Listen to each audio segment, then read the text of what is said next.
গতকালকে জাতীয় দৈনিক প্রথম আলো এবং আর কয়েকটি পত্রিকায় এবং সম্ভবত কয়েকটি অনলাইনে এসছে, আমি দেখার সুযোগ পাইনি।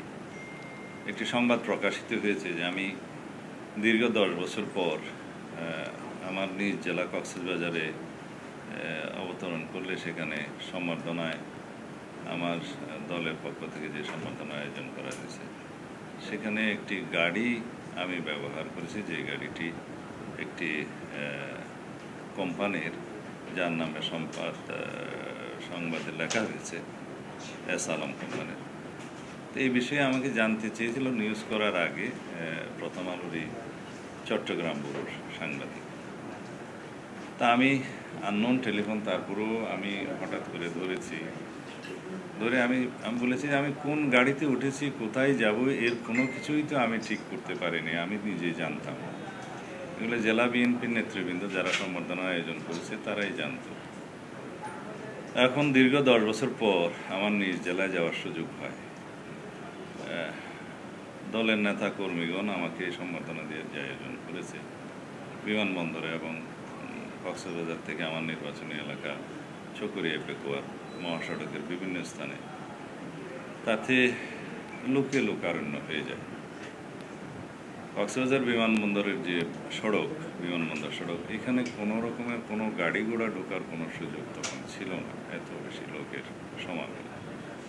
তা আমি বিমানবন্দরে নামার পরে কিছু গাড়ি দেখেছি ভিতরে, তা আমাদের নেতাকর্মীরা বলেছেন যে এইটাতে ওঠেন, এই গাড়িতে আমি উঠেছি।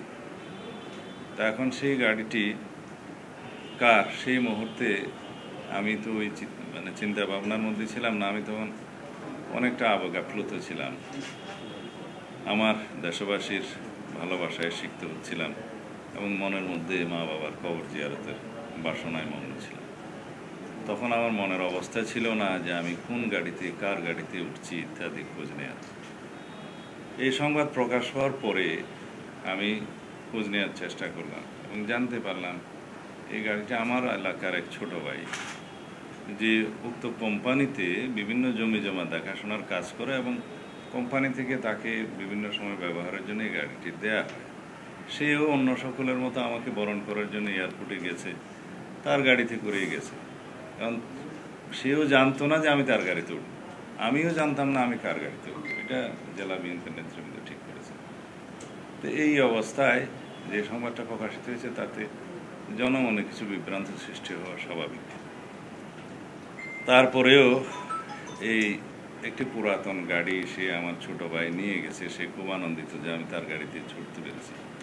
এটা আমার পক্ষ থেকে আমি জানতাম যদি যে এই গাড়ি একটি নির্ধারিত কোম্পানির বা তাহলে হয়তো আমি সাবধানতা অবলম্বন করতাম।